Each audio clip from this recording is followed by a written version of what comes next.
بات اب بہت آگے جا چکی ہے اور ہم نے جس طرح پنجاب حکومت میں پہلے اپنا مینڈیٹ جو ہم سے چرایا گیا اسے واپس لیا حمزہ شہباز سے اور پھر اسمبلی توڑی اور اب ہم عام انتخابات کی طرف جا رہے ہیں.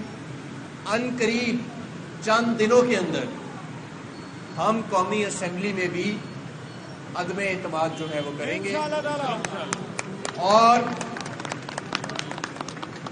یہ جو ہمارے اوپر مسلط حکمران ہے یہ اب زیادہ دیر ٹھہریں گے نہیں. میری اپنی اطلاع بھی یہی ہے کہ ان کے جو اندر پارٹیوں میں میٹنگیں ہو رہی ہیں وہ یہ آپس میں بات کر رہے ہیں کہ معیشت کا ہم نے اتنا چہرہ بگاڑ دیا ہے نون لیگ نے اور پی ڈی ایم نے کہ اب اسے ٹھیک کرنے کے لیے جو اقدامات کرنے پڑیں گے اس سے بہتر ہے کہ یہ سب کچھ چھوڑ کے واپس اپنے محلات میں ایون فیلڈ میں اور سرے محل میں فرار اختیار کی جائے. تو میں آپ کو یہ بتانا چاہتا ہوں کہ آپ کو یہ سب چھوڑنا بھی پڑے گا اور آپ کو کوئی فرار بھی اختیار نہیں کرنے دے گا جو آپ نے اس ملک کے ساتھ کیا ہے پچھلے 9 ماہ کے اندر.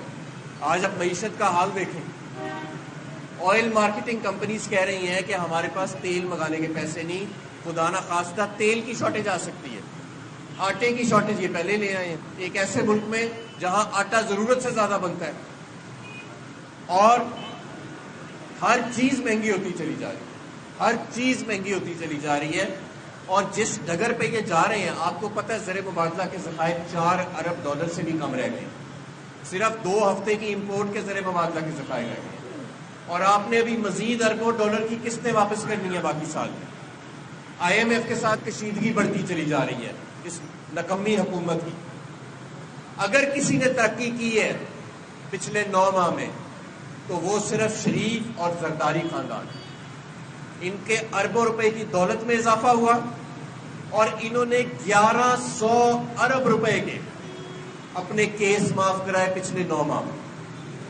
اور اس حکومت اس ساری کی ساری جو ہماری عوام ہے عام عوام اس کو مہنگائی کی چکی میں پیس دیا.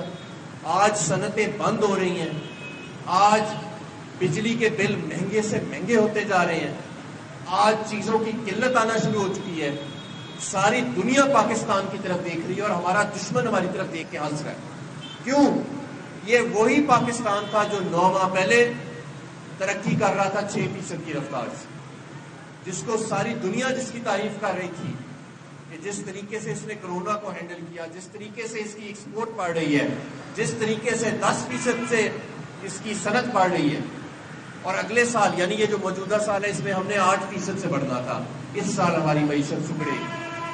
تو یہ جو رجیم چینج آپریشن تھا یہ پاکستان کے لیے ایسے تھا جیسے کسی دشمن نے کیا اور اب اس ملک کو ہم نے دوبارہ اس کے پیروں پہ کھڑا کرنا ہے. اور یہ کوئی ٹیکنوکریٹ نہیں کر سکتا, یہ کوئی زرداری اور شریفوں کی آل اولاد جو نالائق آل اولاد ہے وہ نہیں کر سکتی.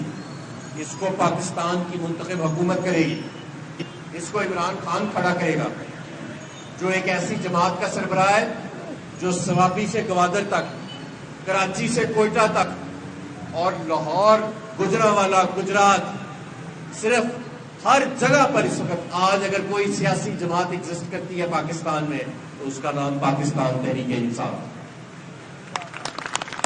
اور نہ ہم ان کو الیکشن سے فرار اختیار کرنے دیں گے اور نہ اس ملک سے فرار اختیار کرنے دیں گے جنہوں نے اس ملک کو ایک سازش کے ذریعے اس دلدل کے اندر گھسیڑا.